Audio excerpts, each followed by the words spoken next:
সুপ্রিয় দর্শক, আপনাদের স্বাগত আমাদের সাপ্তাহিক অনুষ্ঠান বিশ্লেষণে। আপনারা জানেন এই অনুষ্ঠানে আমরা অর্থনীতি, ব্যবসা, বাণিজ্যের নানা দিক নিয়ে কথা বলি, আর আপনাদের সঙ্গে আছে আমি সাইদ আরমান। প্রিয় দর্শক, 2013 সালে এনআরবি কমার্শিয়াল ব্যাংক তার কার্যক্রম শুরু করে। অবশ্য কার্যক্রম শুরুর পর 2017 সাল পর্যন্ত ক্রান্তিকাল অতিক্রম করেছে ব্যাংকটি। এরপর গত 6 বছর বলা হচ্ছে নবযাত্রা। সব আর্থিক সূচকে শক্তিশালী হয়েছে ব্যাংকটি। গ্রাহক সেবা 11 বছর পার করে ব্যাংকটি নানা অর্জনই তৈরি করেছে। আমরা আজ এনআরবি কমার্শিয়াল ব্যাংকের কার্যক্রম নিয়ে কথা বলবো।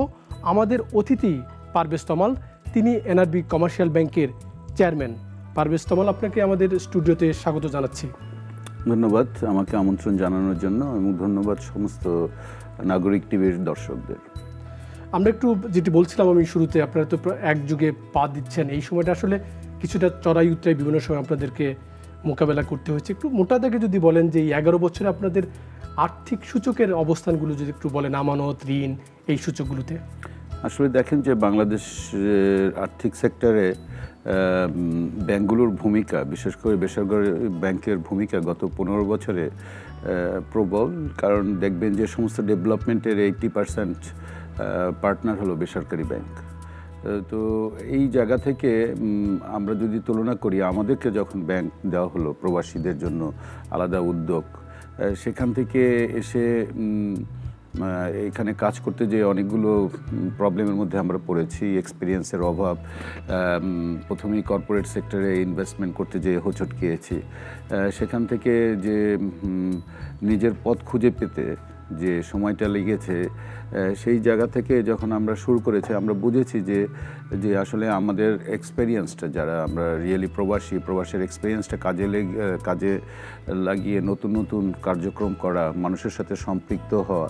এবং আমরা দেখেছি যে যেহেতু বাংলাদেশে অনেক ব্যাংক, এর মধ্যে প্রচুর ব্যাংক আছে যারা খুব কর্পোরেট সেক্টরে অনেক দিন ধরে কাজ করছে এবং ভালো কাজ করছে, এবং তাদের স্ট্রং ভিত্তি আছে এখানে কাজ করার। সেই জায়গাতে আমরা ওই সেগমেন্টে না যেয়ে আমরা আমাদের পথ খুঁজে পেয়েছি লোয়ার সেগমেন্টে, রিটেইলে, তারপর একদম লোয়ার লেভেলে রুরাল ডেভেলপমেন্টে পার্টনার হওয়া সরকারের বিভিন্ন প্রোগ্রামের সাথে।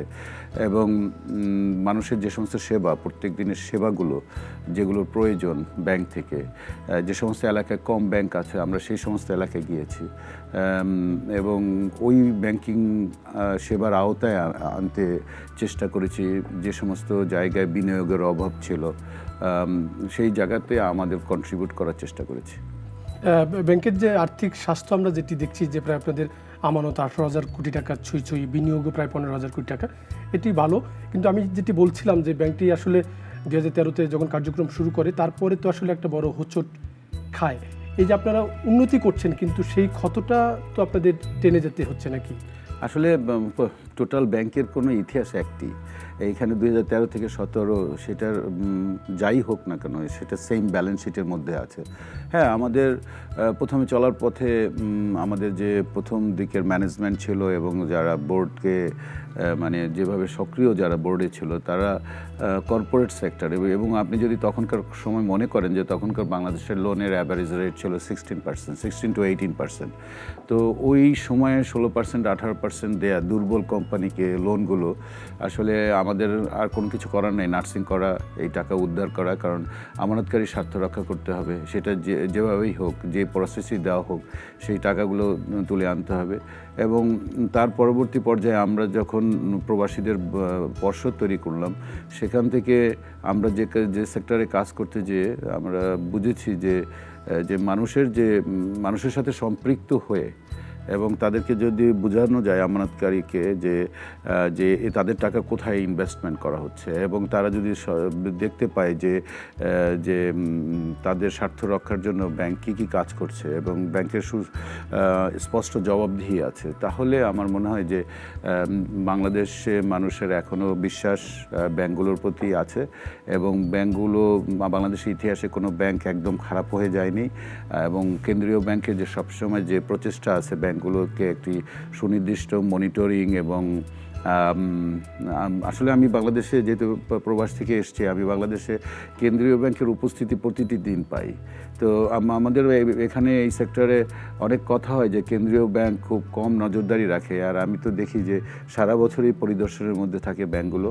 তো সেই জায়গায় আমানতকারীর স্বার্থ রক্ষা করার জন্য কেন্দ্রীয় ব্যাংক যেভাবে সক্রিয়, সেই জায়গায় আমাদের ভূমিকাও আমরা সুস্পষ্ট জবাবদিহির মধ্যে আছি। এবং এই পুরনো লিগেসি যাই থাকুক না কেন, সেই জায়গা থেকে বিভিন্ন ইন্ডিকেটর নিয়ে আমরা কাজ করেছি। প্রথমে ভিত্তি তৈরি করার জন্য আমাদের ক্যাপিটালকে বাড়িয়েছি। আমাদের ক্যাপিটাল 444 কোটি টাকা দিয়ে শুরু হলে এখন পেইড আপ ক্যাপিটাল প্রায় দ্বিগুণ হয়ে গেছে, প্রায় 850 কোটির উপরে।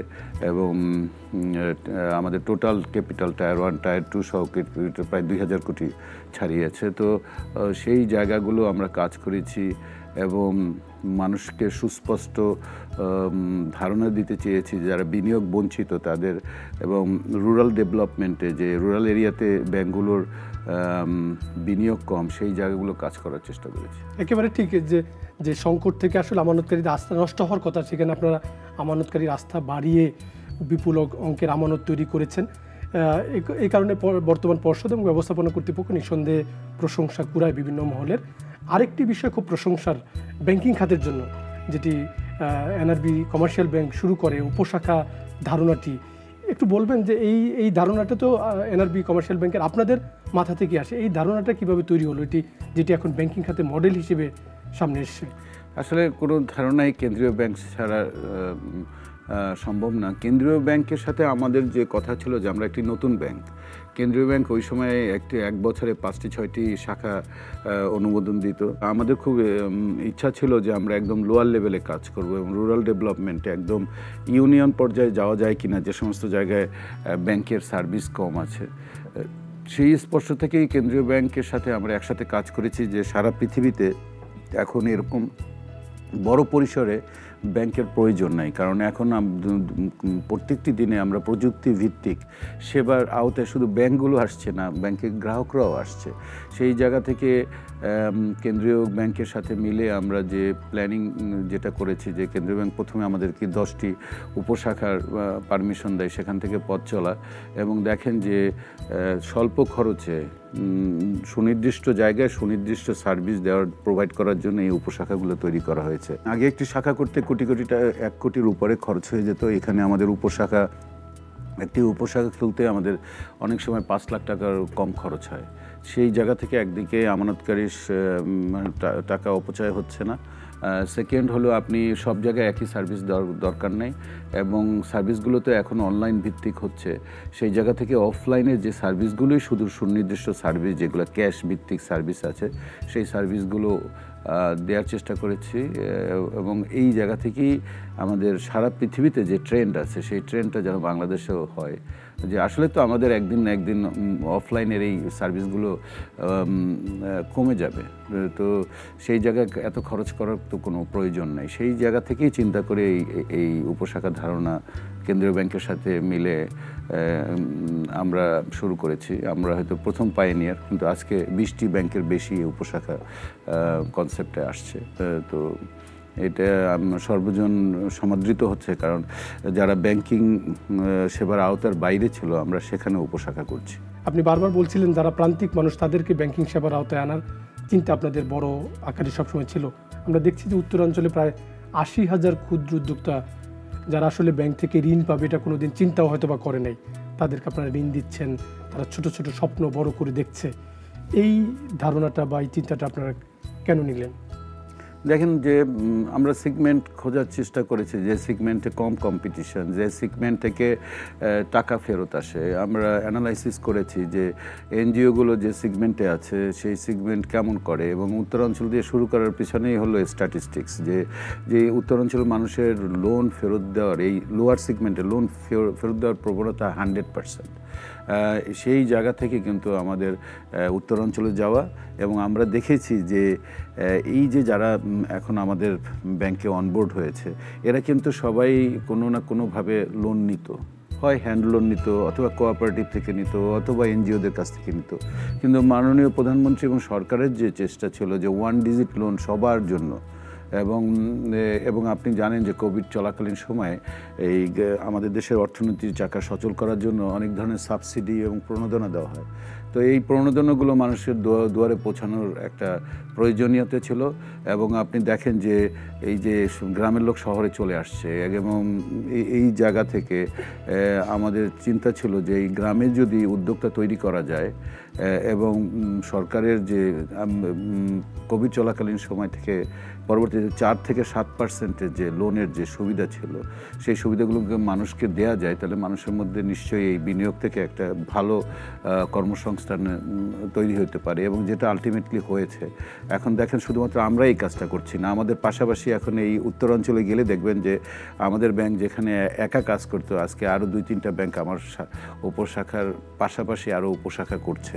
তো এই সেগমেন্টে বিনিয়োগ করার উচিত, এবং বিনিয়োগের অধিকারও এই সেগমেন্টে প্রান্তিক জনগণের আছে।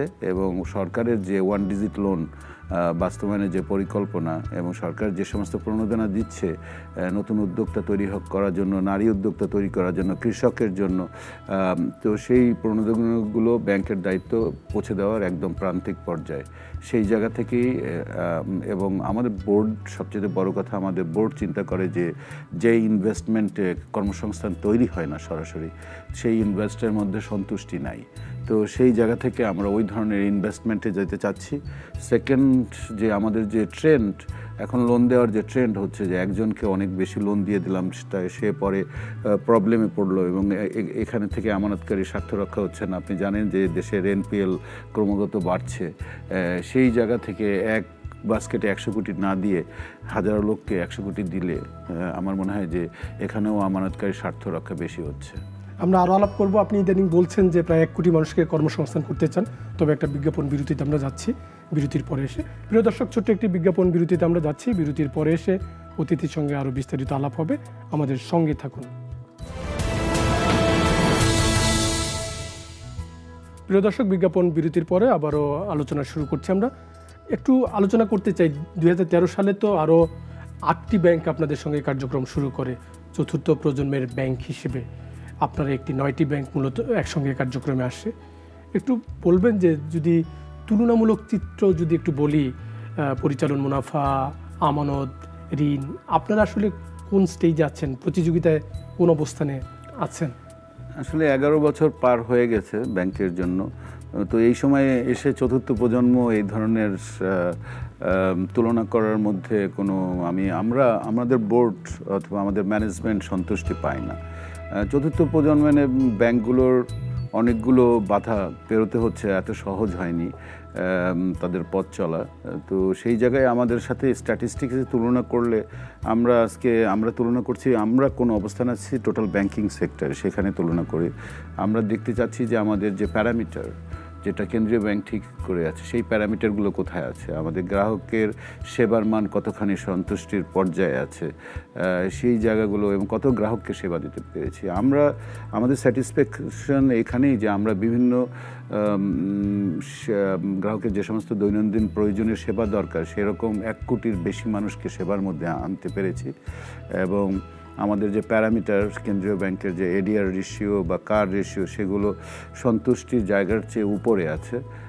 এবং আমানতকারী স্বার্থ রক্ষা করার জন্য যে ধরনের ক্যাপিটাল, লিকুইডিটি, ইকুইটি প্রয়োজন হয়, সেই জায়গাগুলো নিয়ে কাজ করেছি। টেকনোলজি ভিত্তিক ব্যাংক তৈরি করার চেষ্টা করছি, এবং মানুষ যাতে প্রবাসীদের জন্য, বিশেষ করে যাতে তারা প্রবাস থেকে অ্যাকাউন্ট তৈরি করতে পারে, তাদের সব সার্ভিসগুলো অনলাইনে পেতে পারে, এবং বিনিয়োগকারীরা যারা আমাদের আছে, আমরা যাদেরকে বিনিয়োগ করি, সেই সার্ভিসগুলো অনলাইনের মাধ্যমে যাতে তারা পায়, সেই জায়গাগুলো নিয়ে কাজ করছে। ব্যাংকটি আর্থিক সূচকে যখন উন্নতি করছে, ঠিক তখন আসলে পর্ষদ এবং ব্যবস্থাপনা কর্তৃপক্ষ নিয়ে নানা প্রশ্ন উঠছে। এটি কি ষড়যন্ত্র হিসেবে দেখছেন, আমানতকারীদের স্বার্থের বিপক্ষে দেখছেন কিনা? আসলে দেখেন যে মেইনলি 2টা প্যারামিটার হলো ব্যাংকের জন্য সবচেয়ে বেশি দরকার, সেটা হলো গভর্নেন্স অ্যান্ড কমপ্লায়েন্স। এই 2টা জায়গায় শক্তিশালী করার জন্য পর্ষদের উপরে কেন্দ্রীয় ব্যাংকের নজরদারি, বাইরে এসিসির নজরদারি,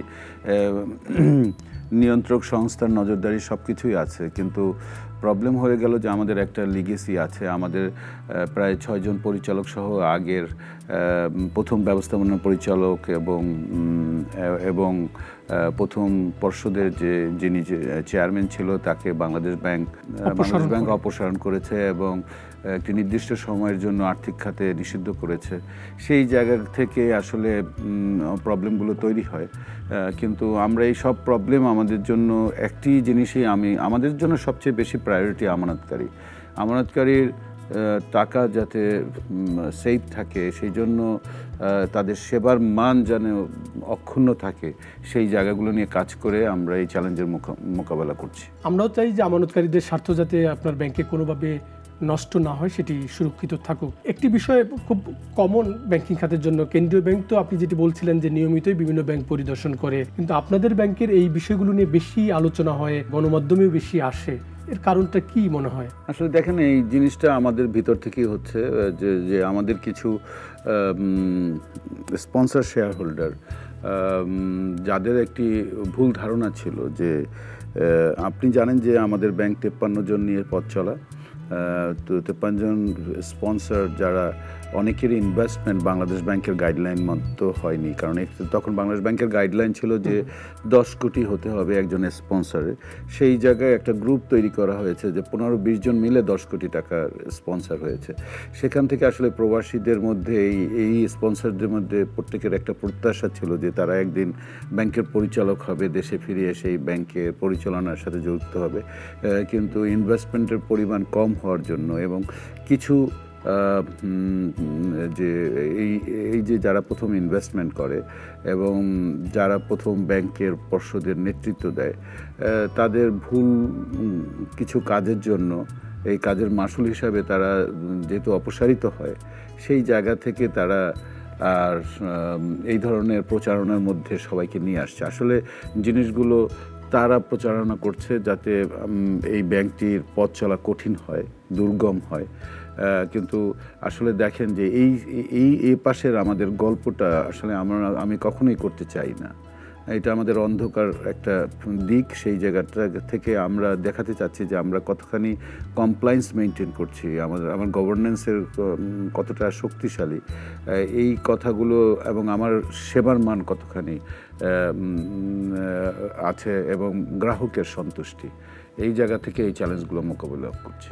আপনি যেহেতু বিদেশে ছিলেন, খুব বেশি জানা যায় না আপনার ব্যাপারে, কিন্তু আমরা যারা কাজ করি, ব্যাংকিং খাত নিয়ে রিপোর্ট করি, তারা আপনার ব্যাপারে যতটা জানতে পারছি, আপনার ব্যাংক নিয়ে যে আপনার চিন্তা এবং আপনার যে পণ্য বা সেবায় যে নতুনত্ব আনার যে ভাবনা, সেটি আসলে বিরল। কিন্তু সবচেয়ে বেশি আক্রান্ত হচ্ছেন আপনি ব্যক্তিগতভাবে। যারা অপরপক্ষ তারা আপনাকে নিয়েই বেশি সমালোচনা করে, না আপনি কেন লক্ষ্য হচ্ছেন তাদের? আসলে দেখেন, সবসময় তো সমালোচনা হবেই। এটা সমালোচনার মধ্যে থেকে কাজ করলে সমালোচনা হয়, 1 নম্বর। 2 নম্বর, জাহাজের ক্যাপ্টেনই সবসময় জাহাজের গতি, জাহাজের সব কিছুর জন্য ক্যাপ্টেনকেই দায়ী করা হয়। তো এখানে বোর্ড, পর্ষদ, আমি আসলে পর্ষদের মুখপাত্র, সেই হিসাবে আমাকেই টার্গেট করা হয়।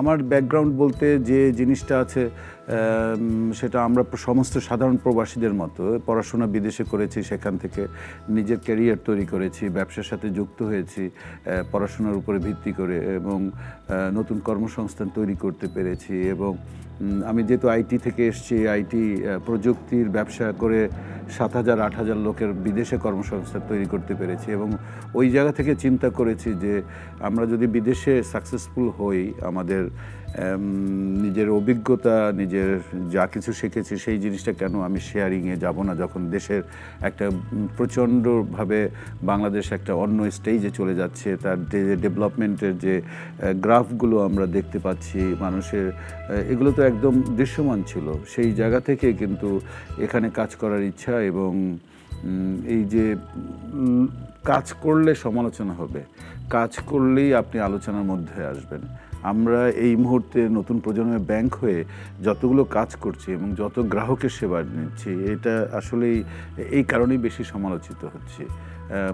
এবং আমার যেহেতু একটি লিগেসি আছে, সেই লিগেসির একটি পার্ট, এবং আমি মনে করি যে আমরা যে লোয়ার সেগমেন্টে কাজ করছি, বিশেষ করে প্রান্তিক জনগণকে নিয়ে কাজ করার যে উদ্যোগটা নিয়েছি, আমি মনে করি যে 50%-এর বেশি লোক এই একদম রুরাল সেক্টরে থাকে এবং তাদের এই বিনিয়োগের আওতায় আনা আমাদের একটা দায়িত্বের মধ্যে পড়ে, এই জন্য সমালোচিত হচ্ছে।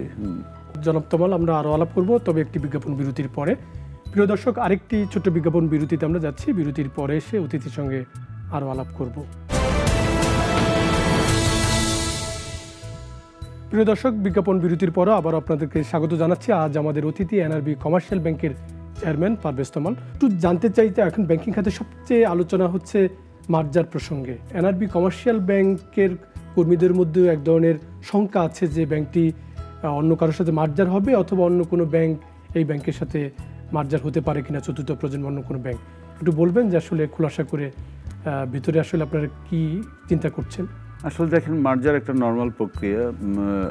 আমরা প্রবাসে, পৃথিবীর বিভিন্ন দেশে যখন আর্থিক খাতে প্রবলেম হয়, কেন্দ্রীয় ব্যাংকের মাধ্যমেই মার্জার প্রসেসটা হয়, অথবা দুটি ব্যাংকে ইচ্ছা করলে নিজেরাও মার্জ হতে পারে। তো এখানে যখন দুর্বল ব্যাংক সবল ব্যাংকের একটা সংজ্ঞায়িত করার চেষ্টা করা হচ্ছে, দুর্বল ব্যাংকগুলোকে আমানতকারী স্বার্থ রক্ষা করার জন্যই কিন্তু স্টেক হোল্ডার এই কথা বলছে। কেন্দ্রীয় ব্যাংক এ ব্যাপারে জোরালো ভূমিকা রাখছে। নতুন ব্যাংকিং কোম্পানি অ্যাক্টে মার্জারের কথা আছে। সুনির্দিষ্ট মার্জার পলিসি এখন আমাদের কাছে স্পষ্ট হবে কিছু সময়ের মধ্যে। তো আমি মনে করি যে এখানে আমানতকারী স্বার্থ রক্ষাটাকে প্রায়োরিটি দেওয়া হচ্ছে। যে সমস্ত ব্যাংকে দুর্বল ব্যাংক আখ্যায়িত করা হচ্ছে বা সংবাদ মাধ্যমে আছে, আমার মনে হয় যে এই জায়গাটাতে আমাদের একটু ভুল বোঝাবুঝির আছে, কারণ আমাদের আমানতকারীরা যাতে বিচলিত না হয় সেই জন্য কিন্তু এই ব্যবস্থাগুলো। সেই জায়গায় আমাদের ব্যাংক নিয়ে কথা বলতে হলে আমাদের যে সমস্ত প্যারামিটার আছে, সেখানে আমরা কোনোভাবেই দুর্বল ব্যাংকের সংজ্ঞায়িত হব না। চতুর্থ প্রজন্মের ব্যাংক অন্য একটি ব্যাংকে মার্জ করবে কিনা, এবং চতুর্থ প্রজন্মের ব্যাংকের মধ্যে একটি ব্যাংক অলরেডি মার্জের মধ্যে আসছে, আপনি জানেন, তাকে দুর্বল ব্যাংক হিসাবে আখ্যায়িত করে আরেকটি ব্যাংকের সাথে মার্জ করছে। কিন্তু আমি মনে করি যে আমাদের প্যারামিটারগুলো সবল ব্যাংকের সব প্যারামিটারের সাথে সবল ব্যাংক হিসাবে দাবি করা আখ্যায়িত রাখে। অন্য একটি ব্যাংকে আমরা মার্জ করতে পারবো কি না, বড় ব্যাংক মার্জ করার মতো আমাদের ক্যাপাসিটি নেই। আমাদের টোটাল ক্যাপিটাল টায়ার 1 টায়ার 2 সহ 2000 কোটি টাকার মতো। তো আমরা তো আর অনেক বড় ব্যাংক নিতে পারবো না। ছোট ব্যাংকের কথা আসলে কেন্দ্রীয় ব্যাংক যদি এই ধরনের চিন্তাভাবনা করে, আমরা অবশ্যই এই ধরনের কথার মধ্যে কেন্দ্রীয় ব্যাংকে শুনবো এবং তাদের স্পষ্ট যে সমস্ত গাইডলাইন হবে তার মধ্যে যদি কিছু করা যায় এই সেক্টরের জন্য, সেটা নিয়ে চিন্তা করব। কিন্তু এই মুহূর্তে আমি মনে করি না যে চতুর্থ প্রজন্মের ব্যাংকগুলো অন্য একটি ব্যাংক অন্য ব্যাংক নেওয়ার মতো ক্ষমতা রাখে, বিকজ অফ ক্যাপিটাল। তার ক্যাপিটাল, টোটাল ক্যাপিটাল অত বড় নয় যে অন্য একটি ব্যাংকে মার্জ করতে পারে। আপনি শুরুতে কেন্দ্রীয় ব্যাংকের শাসন তদারকির কথা বলছিলেন, কিন্তু এটা আবার আলোচনা আছে, সমালোচনা আছে যে কেন্দ্রীয় ব্যাংকের কিছু কর্মী বেসরকারি খাতের অনেক ব্যাংকে নানা রকম অপকর্মে জড়িয়ে পড়ছে। কেউ বদলি বাণিজ্য, কেউ নিয়োগ বাণিজ্য, কেউ ঋণের সুদ মওকুফ, কেউ ঋণ অনুমোদনের প্রক্রিয়ায় তদবির করে থাকে। আপনি তো একটা ব্যাংকের চেয়ারম্যান, আপনাকেও এই ধরনের পরিস্থিতি কি মোকাবেলা করতে হয়? দেখেন, আমরা কিন্তু বাংলাদেশে বসবাস করি, এটা আমাদের প্রথমেই বুঝতে হবে যে আমরা সুস্পষ্টভাবে কেন্দ্রীয় ব্যাংক তো বাংলাদেশের বাইরে কোনো কিছু নয়। তারপরও আমি মনে করি আমার যে অভিজ্ঞতা, 3টি দেশের কেন্দ্রীয় ব্যাংকের সাথে কাজ করার যে অভিজ্ঞতা আছে, সেখান থেকে আমাদের কেন্দ্রীয় ব্যাংকে সুস্পষ্ট নজরদারি আছে। কিছু বিচ্যুতি হতেই পারে, কিন্তু কেন্দ্রীয় ব্যাংক এখনও আমি বলবো যে অন্য সেক্টরগুলোর সাথে যদি তুলনা করি অনেক ভালো জায়গায় আছে। এবং এই আজকের যে ব্যাংকগুলো যে পরিস্থিতিতে আছে, আমরা হয়তো মনে করি যে এখানে কেন্দ্রীয় ব্যাংকের কোনো ভূমিকা নেই। আজকে যে এই যে বেসরকারি ব্যাংকগুলো 80% ডেভেলপমেন্টে ইনভেস্ট করছে, এগুলো কিন্তু সব কেন্দ্রীয় ব্যাংকের জন্যই হচ্ছে। কেন্দ্রীয় ব্যাংক এই যে কোভিডের মধ্যে কেন্দ্রীয় ব্যাংক যে কাজগুলো করলো প্রণোদনা দেওয়ার জন্য, দেশের ইকোনমি বেঁচে গেল, যেখানে অনেক শক্তিশালী দেশের ইকোনমিগুলো মুখ থুবড়ে পড়েছে, সেখানে কেন্দ্রীয় ব্যাংকের কাজগুলো অত্যন্ত প্রশংসনীয়। কিছু হয়তোবা কথা হতেই পারে, কাজ করলে কথা হতে পারে এবং বিচ্যুতিও হতে পারে, এটা আমি বলছি না। তবে একজন পর্ষদের চেয়ারম্যান হিসাবে আসলে কেন্দ্রীয় ব্যাংকের সাথে ওইভাবে পলিসির বাইরে কাজ করার কোনো জায়গা নেই। তারপরও আমি যতটুকু শুনি যে কেন্দ্রীয় ব্যাংকের সুস্পষ্ট এরকম বাজে প্রভাব খুব কম আমার এই ধরনের জানা আছে, আমার অভিজ্ঞতার আলোকে বলছি। বাংলাদেশের অর্থনীতি এবং ব্যাংকিং খাত সম্পর্কে আপনার খুব স্বচ্ছ ধারণা আছে আমরা জানি। একটু মোটা দাগে বলবেন যে ব্যাংকিং খাত এবং অর্থনীতি নিয়ে আপনার মূল্যায়নটা কি আসলে? দেখেন, আমরা যে ডেভেলপিং কান্ট্রি, আমাদের সরকারের যে সমস্ত চিন্তাভাবনা, আমাদের যে মধ্যম আয়ের দেশের স্বপ্ন দেখছি আমরা, সরকার যে সমস্ত চ্যালেঞ্জগুলো বাস্তবায়ন করেছে, কোভিড পরিস্থিতি, এবং আমরা যে এখান থেকে এখন যে পৃথিবীর মানচিত্রে যেখানে দাঁড়িয়ে আসছি, আমি মনে করি যে ভাই এটা বাংলাদেশের জনগণের ইচ্ছার বহিঃপ্রকাশ, এবং বাংলাদেশের জনগণের যে অদম্য ইচ্ছা যে নিজেকে পৃথিবীর মানচিত্রে একটি জায়গায় নিয়ে যাওয়ার যে চিন্তাভাবনা, আমি মনে করি যে আমাদের সামগ্রিকভাবে সরকার, কেন্দ্রীয় ব্যাংক, সব স্টেক হোল্ডার এবং আমাদের যে প্রাইভেট ব্যাংকগুলোর যে ইচ্ছা, সেই জায়গা থেকে আমি বলবো যে আমাদের অনেক চ্যালেঞ্জ আছে এখন এই মুহূর্তে। বিকজ কোভিড, তো আপনার যুদ্ধ পরিস্থিতি, বিশ্ববাজারে মন্দা, সব কিছু মিলে অনেক ধরনের চ্যালেঞ্জ।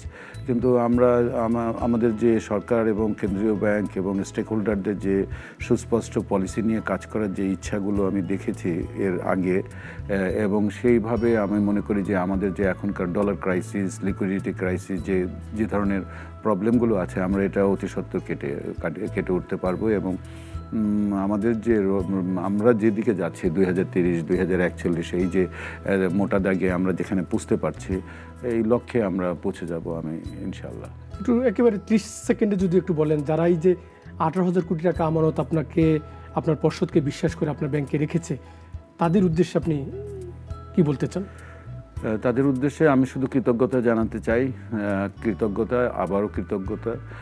কারণ প্রথমত আমাদের সবচেয়ে বড় প্রায়োরিটি জায়গা হলো আমাদের আমানতকারী, এবং আমানতকারীর কাছে অনুরোধ যে আমাদের সার্ভিসগুলো যদি সন্তুষ্টি পর্যায়ে না থাকে, তাহলে অবশ্যই আমরা চাই যে সেই জিনিসগুলো আলোচনায় আসুক, এবং আপনার প্রত্যেকটি শাখা উপশাখাতে আমাদের অভিযোগ বাক্স আছে, সেই জায়গায় আপনারা অভিযোগ করবেন, এবং আমরা এটা পর্ষদ থেকে অবশ্যই দেখি এটা, এবং আমরা চাই যে ভবিষ্যতে আমরা যে সার্ভিসগুলো নিয়ে আসব টেকনোলজি ভিত্তিক, আপনারা যত বেশি মানে আমানতকারীর স্বার্থ রক্ষা করার জন্য যে সমস্ত সার্ভিসগুলো দরকার, সেই সার্ভিসগুলো গ্যারান্টি আমরা দিচ্ছি, এবং আবারও কৃতজ্ঞতা জানাচ্ছি আমানতকারীদের প্রতি।